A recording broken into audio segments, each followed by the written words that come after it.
کات خەریکە بەسەر دەچێت. ئەم سەرباسانە تەنیا چەند خولێکێکیان هەیە تا ناوچەکە لە دوژمن پاکەنەوە کە ناکرێت هەڵی تێدا بکەن. لەم کاتانەدا شەڕەکە بە گولەی ڕاستەقینە ناکرێت، بەڵام لە ماوەی چەند مانگێکدا ئەم سەربازانە لە ئەفغانستان دەبن و گولەکانیش ڕاستەقینە دەبێت. هەندێک لەوانە نەوجەوان بوون کاتێک تیرۆریستەکەی سەر ئەمریکا کرا لە ساڵی 2001دا. ئیستا ئەوان جنگاوەرانی ئازان، زۆربەیان 3 تا 4 جار لە ئەفغانستان و عێراق بوون. کاپیتان براین پیترسن ئامادەیان دەکات سەر لە نوێ بگەڕێنەوە. ئەوە یارمەتیان بۆ پاراستنی ژیانیان دەدات تا ڕادەیەک ئەوەیان فێر دەکات چۆن لەژێر ڕەوشی ماندووتیدا زیاتر بیر بکەنەوە، نەک تەنها بۆ ڕزگارکردنی ژیان بەڵکو بۆ شەڕکردن و سەرکەوتن سوودی دەبێت. ناوبراو دەڵێت شەڕی سەخت و گوشاری زۆر و ڕزگارکردن و تیمارکردنی زامداران بە هەمووی شارەزایی گرنگن لە کاتی شەڕدا.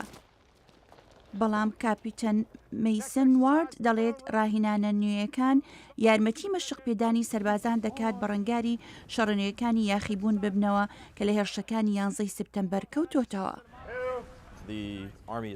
لە ساڵی 2001ەوە ڕەوشی سوپا گۆڕاوە و هەروەها بەشداریکردنمان لە جەنگی دژە تیرۆری جیهانی ئەویش بە شێوەیەکی بەرچاو گۆڕاوە. ئەفسەر سەلڤادۆر ئەریزاری لە ئەفغانستان بووە ئەو دەزانێت کە گوشارخستنە سەرخۆی و تیمی هاوکاری کلیلی زیندووماندەوانە.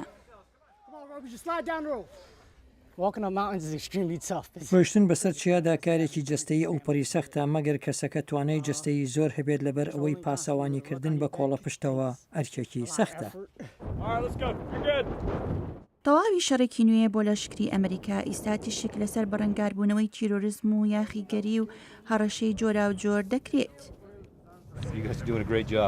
کۆماندۆر بێری هاگنز ڕێبەری سەربازان بوو لە عێراق و ڕەنگە بەم زوانە لە ئەفغانستان ڕێبەرایەتی بکات. دەبێت درێژە بە نەرمی لە داڕشتنی استراتیژدا بدەن، ئەمەش بە بڕوای من بۆ ئەوەیە دڵنیابین لەوەی بتوانین وەڵامی هەڕەشەی دیکە بدەینەوە کاتێک سەر هەڵدەدەن. ئەوە شەڕێکە لە دژمنێکی نادیاری پۆشکراو بە بۆمبەکانی خۆماڵی. سەربازان خۆیان وا دەبینن هەوڵی شەڕ بدەن تیادا سەر بکەون بێ ئەوەی خەڵقی خۆجەیی لە خۆیان نیگەران بکەن. نابێت ناسنامەی ئێمە تەنها بۆ ئەوە بێت ئێمە وێرانکەرین و تەنها سوود و کارمان بۆ تێکشکاندن بێت، دەبێت ئێمە لەوە تێ بگەین ئێمە پارێزەرین. لەشکری ئەمریکا کەرەسەی باشتر و خێراتر و کاریگەرتیوە دەست هێناوە. ئەفسەری لەشکری جیم براونینگ دەڵێت زێپۆشی جۆری سرایکەر ژیانی ئەوی لە ئەفغانستان ڕزگار کرد. لە مەشێنەکەیان داین و 2 تایە تێک شکێنرا، ئێمە لە نێو ئۆتۆمبیلەکە دەرچوین و هەمووان سەلامەت بووین. زرێپۆشی نوێ خێراتر و کەرەسەی تەکنیکی پلەبەرزتر تاکتیکی نوێیە لەگەڵ خۆی هێناوە، لەگەڵ ئەوەشدا هێشتا شەڕێکی بەردەوامە بۆ پێشکەوتن. لە ڕاستیدا دوژمنەکەمان ژیرە بە پێچەوانی ئەوەی کە زۆربەی خەڵکان هزر دەکەن تەواوی پلانی دوژمنان لە پێناو لە کارخستنی ئێمەدایە. هیچ ئاسۆیەک بۆ شەڕی جیهانی ئەمریکا دژ بە تیرۆر نییە کە بە هێرشەکانی 10 ساڵ لەمە بەردەست پێ کردووە.